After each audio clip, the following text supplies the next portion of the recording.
Fahazavana toy inona moa zao no efa hitanao ary efa niainanao koa ve zany fahazavana zany?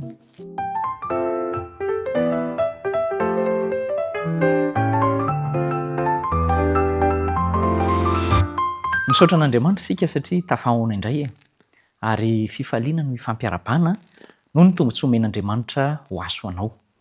Hiditra ao anatina lohahevitra anankiray lehibe isika momba ny Kristy, Jesosy Kristy sy ny fivavahana bodista. Izay no lohateny lehibe ananantsika ary andinika manokana isika mandritra n'izao fiarahana izao asaina anasana anao ny ao amin'ny jaona toko 7 tantaran'ny nanasitranana lehilahy jamba anankiray izy io. Fa asaiko ny sainao eo am-panombohana isika dia resaka momba n'ity hoe fahazavana. Ombieny dia miresaka hoe vanim-potoanan'ny fahazavana izao. Izany hoe ny tany aloha zany dia nisokajiana hoe maizina. Ny vanim-potoana tany amin'ny tany aloha rehetra tany amin'ny taonjato lasa rehetra. Ary indraindray isika dia mitombo teny fantatra ihany hoe tena efa mazava izao kanefa fahazavana toy inona tokoa no misy. Ary saoran'Andriamanitra manome ampaham-potoana raha ny olona jamba dia mety tsy fantatsika hoe mainty sa fotsy ny zavatra hitany sa matroka, fa raha ny jamba anankiray no nampahiratana dia izay ilay hoe mahita fahazavana ara-baky teny hoe tena mahita miverina ara-dalàna. Andinika an'io tantara io isika kanefa ao anatin'ny tontolo-kevitra hoe i Kristy miaraka amin'ny fivavahana bodista. Ahoana moa ty foto-pinoana na foto-kevitra bodisma ity? Ny bodisma zany 500 taona lasa tany io ianao no nisy an'izany hoe lehilahy anankiray tany Inde, izany hoe tany atsimon'ny Nepal zany tamin'izany fotoana, nantsoina hoe Siddhartha Gautama. Izany ny anaran'ilay lehilahy izay fantatra ny be sy ny maro aty aoriana zany raha mijery horonan-tsary sy ny maro samihafa isika amin'ny hoe Bouddha. Inona ny zavatra niseho? Niaina tao amina foko anankiray izy ary niaina tamin'ny mpilaminana, foko Shakya ny anaran'ilay foko nisy azy tao Inde zany. Ary nobeazina zany tamina fivavahana hindoisma izay efa hitantsika teo aloha. Fantatsika tsara ny zavatra ninony ny hindoisma sy mbola hinony. Kanefa tao anatin'izany fotoana izany niaina tamina fifaliana sy fahampiana izy tao anatina lapa. I Gautama zany na i Gautama ary rehefa niaina tao anatin'izay izy dia tsikariny ihany zany eo ivelan'ny lapa ny manodidina any ivelany ihany hoe misy zavatra tsy milamina any.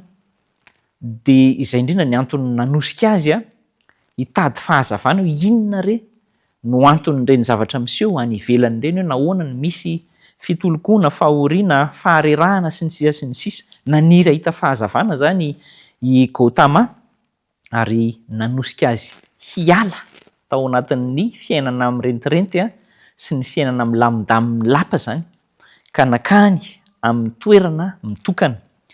Ary rehefa tany amin'ny toerana mitokana izy nitady fahazavantsaina, naka fahiratan-tsaina sy nandinika nanao fandinihan-tena ary nanao fampahorin-tena mihitsy aza mba ahitany hoe inona marina ny tena votoatin'ny fiainana, inona no mahatonga ny fahoriana.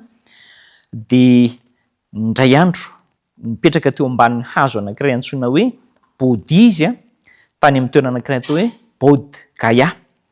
Dia teo zany izy nandray fahazavana. Hitantsika angamba amin'ny horonan-tsary reny ny sarin'ny Bouddha izay toa mipetraka amin'ny fomba hafakely iny dia eo izy zany no manao concentration isika. Dia voalasa fa teo zany no nandraisany fahazavana izay nentiny tamin'ny fiarahamonina misy azy. Fiarahamonina izay tao amin'ny tany lemaky Gange any Inde io zany. Ary avy eo izy nanorina fiarahamonina manokana izay nomeny anarana, fantatra amin'ny anarana hoe Sangha zany na hoe Sangha aty aoriana. Io fiarahamonina io zany nampitany ny zavatra rehetra izay hitany tamin'ny fandinihany sy ny fandalinany rehetra.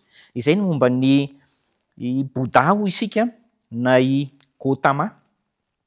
Fa ny foto-kevitra izay nentiny ihany koa zany dia hoe ny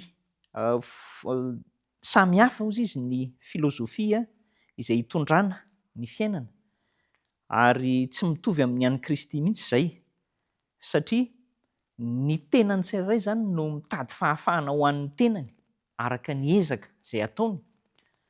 Samihafa tanteraka amin'ny an'i Kristy zany. Fa ahoana ny an'i Kristy? ary zay nipetrahan'le fanontaniana hoe fahazavana toy inona ny hitanao, fa efa nahitany azy i Bouddha zany na i Gautama. Kristy misarika antsika milaza hoe izy no fahazavana zao tontolo zao. Andao isika hanatona azy ary andinika momba an'izay mihitsy tsika hoe ny fahazavan-tsaina ahoana no ahazoana an'izany ary ny lalana mankany amin'ny fiadanana ahoana no hahatrarana azy. Dia andeha isika hiaina arak'izany fahazavana izay atolotr'Andriamanitra antsika izany. Andao hivavaka isika.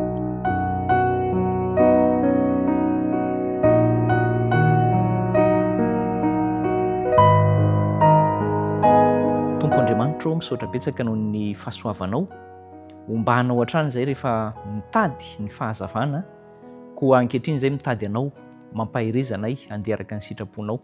Tario lalina amin'ny fanomezam-boninahitranao ny fiainanay, amin'ny anaran'i Jesosy. Amen.